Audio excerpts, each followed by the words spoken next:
वे बोले, हे हरिकेश, तुम हमारे परम भक्त हो, अतः तुम्हें सब प्रकार का आनंद प्राप्त होगा।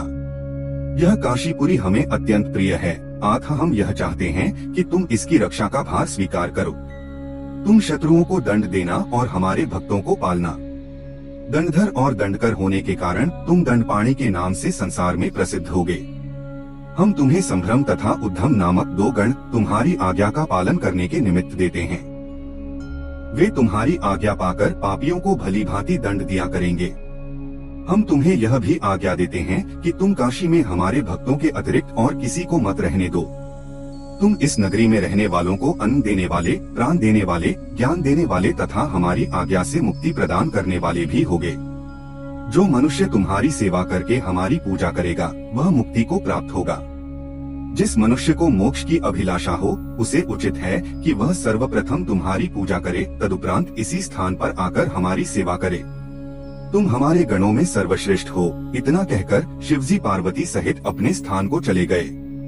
उसी दिन से दंडपाणी अथवा दंड विनायक काशी निवासियों को आनंद प्रदान करते हुए वहाँ स्थित रहते हैं। वे दुष्टों के लिए अत्यंत भयानक है तथा शिव भक्तों के संपूर्ण दुख दूर करने वाले हैं। वीरभद्र ने दंडपाणी का आदर नहीं किया, इसलिए उन्हें अप्रसन्न होकर दूसरे स्थान पर रहना पड़ा, अर्थात दंडपाणी की सेवा न करने के कारण वीरभद्र को काशीवास प्राप्त न हो सका। अगस्त्य मुनि भी इसी कारण काशी में न रह सके। उनको भी दंडपाणी की सेवा न करने के कारण काशी त्याग देनी पड़ी। अस्तु, काशी में पहुंचकर जो मनुष्य दंडपाणी की सेवा नहीं करता उसे बड़े बड़े कष्ट उठाने पड़ते हैं और वह अधिक समय तक नहीं रहने पाता। इसलिए प्रत्येक मनुष्य को उचित है कि यदि वह काशी में रहने की इच्छा रखे तो दंडपाणी की पूजा अवश्य करे और शिवजी की भक्ति द्वारा मुक्ति पद प्राप्त करे। इसके पश्चात कुछ ऐसा हुआ को सभी देवताओं और शिवजी को काशी त्यागना पड़ा। ओम नमः शिवाय। हमने पिछली कथा में देखा कि कैसे शिवजी ने काशीपुरी को अपनी राजधानी बनाया। इस प्रकार शिवजी जब काशी में राज्य कर रहे थे उसी समय दुर्ग नामक एक महाबलवान दैत्य देवताओं को अत्यंत दुख पहुंचाने लगा। उसे यह वरदान प्राप्त था कि वह किसी भी पुरुष के हाथ से नहीं मरेगा। उस वरदान के कारण उसने तीनों लोकों को अपने वश में कर लिया और संपूर्ण धर्म कर्मों को नष्ट कर डाला। उस दैत्य के अत्याचारों से दुखी होकर ब्रह्मा जी, विष्णु जी तथा अन्य सब देवता ऋषि मुनियों को साथ ले शिवजी की शरण में गए और उनसे अपने कष्ट का संपूर्ण वृत्तांत कह सुनाया। उस समाचार को सुनकर शिवजी ने भगवती गिरिजा को यह आज्ञा दी कि तुम उस दैत्य का वध कर डालो।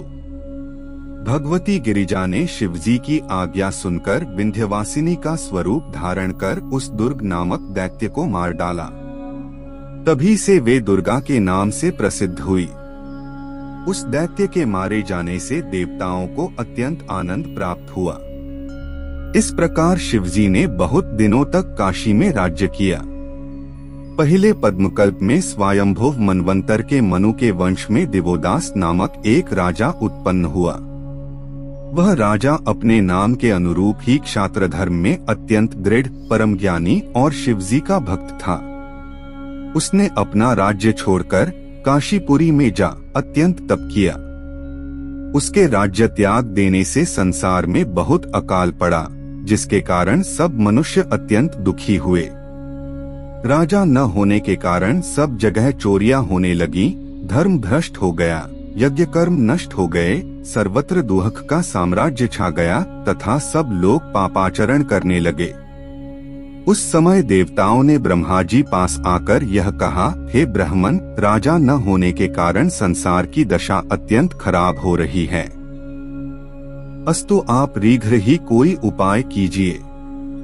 यह सुनकर ब्रह्मा सब देवताओं को साथ ले काशीपुरी में जा पहुँचे और जिस स्थान पर राजा दिवोदास तप कर रहा था वहाँ पहुंचकर उससे बोले, हे राजन, तुम अपना राज्य फिर से संभालो।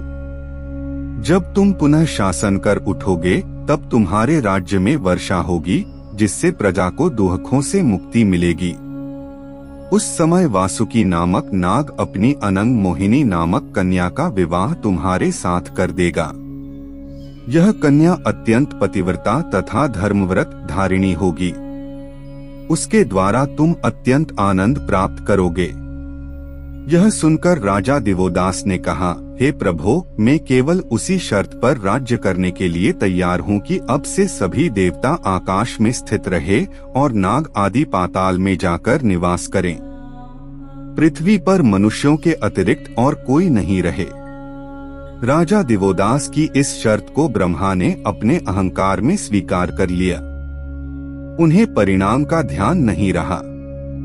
अस्तु राजा की शर्त के कारण तीनों देवता तथा इंद्र आदि को पृथ्वी छोड़ देनी पड़ी। इसके पश्चात जब वे शिवजी के समीप पहुँचे, उस समय शिवजी ने यह कहा, हे ब्रह्मा, मंदराचल पर्वत तपस्या कर रहा है। हम उसे वरदान देने जा रहे हैं, सो तुम भी हमारे साथ वहां चलो। शिवजी की आज्ञा सुनकर वे उनके साथ चल दिए। जब वे लोग वहां पहुंचे और शिवजी ने अपने भक्त से वरदान मांगने के लिए कहा, उस समय मंदराचल पर्वत ने शिवजी से यह प्रार्थना की, हे प्रभु, मैं काशी के समान होना चाहता हूँ। आप कृपा करके मेरे ऊपर निवास करें। मेरी यह अभिलाषा है कि आप गिरिजाजी तथा अन्य गणों सहित कुशद्वीप को पवित्र करें। मंदराचल की यह प्रार्थना सुनकर शिवजी को अत्यंत आश्चर्य हुआ। उस समय ब्रह्मा जी ने शिवजी से यह कहा, हे प्रभु, मैंने आपकी माया में मोहित होकर राजा दिवोदास को वरदान दे दिया है कि अब से सभी देवता पृथ्वी पर वास न करके आकाश में रहेंगे। इसलिए आप भी मंदराचल की इस प्रार्थना को स्वीकार कर लें। यह वचन सुनकर शिवजी ने अपना लिंग काशी में स्थित कर दिया और मंदराचल को इच्छित वरदान दे अपने गणों सहित वहीं निवास करने लगे। इस प्रकार शिवजी लिंग रूप होकर काशी में रहे। उस लिंग का नाम अविमुक्त प्रसिद्ध हुआ। उस लिंग का ध्यान करने से समस्त कार्य पूर्ण होते हैं। इस प्रकार शिवजी काशी को त्याग कर मंदरगिरी पर चले गए और विष्णु जी भी अपना धाम त्याग कर उसी पर्वत पर सुशोभित हुए। गिरिजा, गणपति, सूर्य आदि देवता तथा ऋषि मुनि भी अपने अपने स्थान को छोड़कर वहीं विराजमान हुए। शेष जी आदि सभी नाग पाताल लोक को गए। उस समय जो देवता नाग आदि पृथ्वी को छोड़कर आकाश अथवा पाताल को गए थे, उन्हें अपने मन में दुख तो बहुत हुआ, परंतु ब्रह्मा जी के वरदान के कारण सभी विवश थे। जब सब लोग पृथ्वी से हट गए, तब राजा दिवोदास काशी को अपनी राजधानी बनाकर राज्य करने लगा। इसके बाद शिवजी और देवताओं ने काशी को पुनः प्राप्त करने बहुत से उपाय किए। ये हमने अगली कथा में देखा है। ओम नमः शिवाय। पिछली कथा में हमने देखा कि राजा दिवोदास को ब्रह्मा जी ने वरदान दिया कि अब कोई भी देवता पृथ्वी पर नहीं रहेगा। इस कारण शिवजी और सब देवताओं छोड़नी पड़ी। राजा दिवोदास शिवजी का परम भक्त था। जब उसने यह देखा कि काशी जी शिवजी को प्राणों से भी अधिक प्रिय हैं, तो उसने स्वयं भी काशी में ही रहना स्वीकार किया। वह काशी में रहकर अत्यंत नम्रता पूर्वक प्रजा का पालन करता था, इसलिए उसके सम्मुख टाइम्स देवताओं की कुछ भी नहीं चलती थी। वह किसी भी प्राणी को दुख नहीं देता था। यद्यपि युद्ध के समय वह सिंह के समान महान पराक्रम का प्रदर्शन करता था।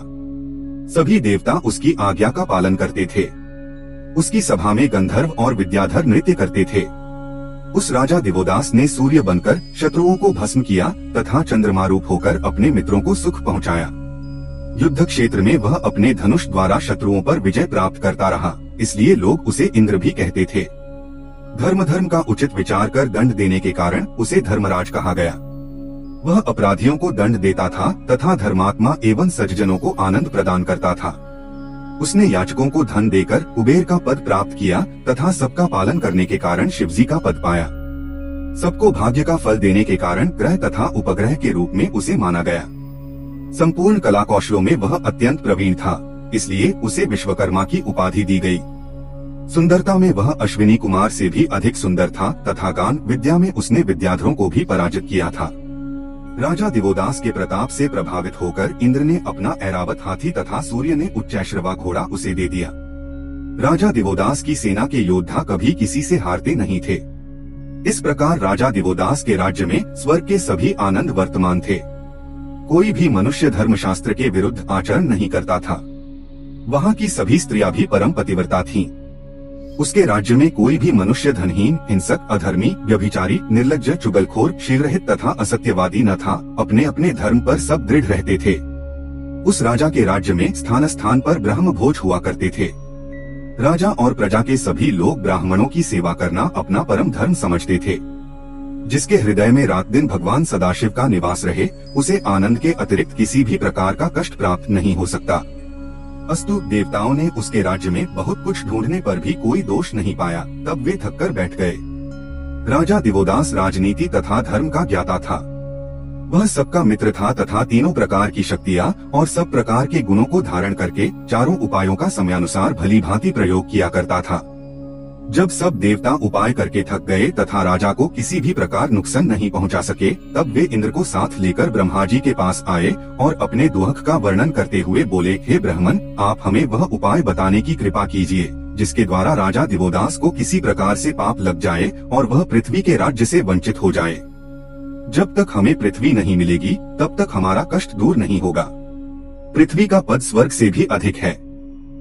पृथ्वी में भी तीर्थों को पद ऊंचा है और सब तीर्थों में काशी का पद सर्वोत्तम है।